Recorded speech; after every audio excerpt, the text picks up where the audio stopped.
భారత ఆర్థిక వ్యవస్థ వృద్ధి అంచనాలను ఐక్యరాజ్య సమితి భారీగా పెంచింది. ఈ ఏడాదిలో దేశ జీడీపీ దాదాపు 7% చేరుకుంటుందని, ప్రధానంగా ప్రభుత్వ పెట్టుబడులు, ప్రైవేటు వినియోగం పెరగడమే ఇందుకు కారణమని అభిప్రాయపడింది ఐక్యరాజ్య సమితి. 2024లో భారత వృద్ధి 6.2% నుంచి 6.9% పెరిగిందని, 2025లో 6.6%గా నమోదు చేయనుందని తెలిపింది. భారత్కు విదేశాల్లో డిమాండ్ నెమ్మదిగా ఉండడం వల్ల సరుకుల ఎగుమతుల వృద్ధిలో బలహీనత ఉందని, ఫార్మా, రసాయన ఎగుమతులు మాత్రమే బలంగా ఉన్నాయని వెల్లడించింది. భారత్లో స్థానిక డిమాండ్, తయారీ, సేవల రంగాలలో బలమైన వృద్ధి కనిపిస్తోందని పేర్కొంది.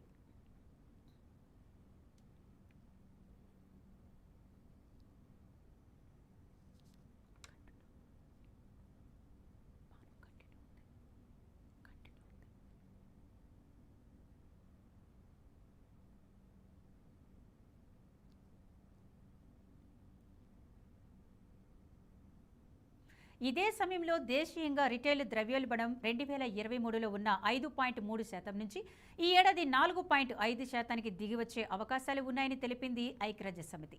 దక్షిణాసియా మొత్తం ద్రవ్యోల్బణం ఇదే స్థాయిలో నమోదు కానుందని, అత్యధిక ద్రవ్యోల్బణం ఇరాన్లో 33.6%, మాల్దీవులో అతి తక్కువగా 2.2% ఉండొచ్చని అంచనా వేసింది ఐక్యరాజ్య సమితి. భారత్తో పాటు బంగ్లాదేశ్లలో ఆహార పదార్థాల ధరలు తగ్గుముఖం పడుతున్నప్పటికీ ఇంకా అధిక స్థాయిలోనే ఉన్నాయని అభిప్రాయపడింది. ప్రపంచ ఆర్థిక వ్యవస్థ కూడా ఈ ఏడాది 2.7% నుంచి 2025లో 2.8% వృద్ధి నమోదు కానుందని పేర్కొంది ఐక్యరాజ్య సమితి.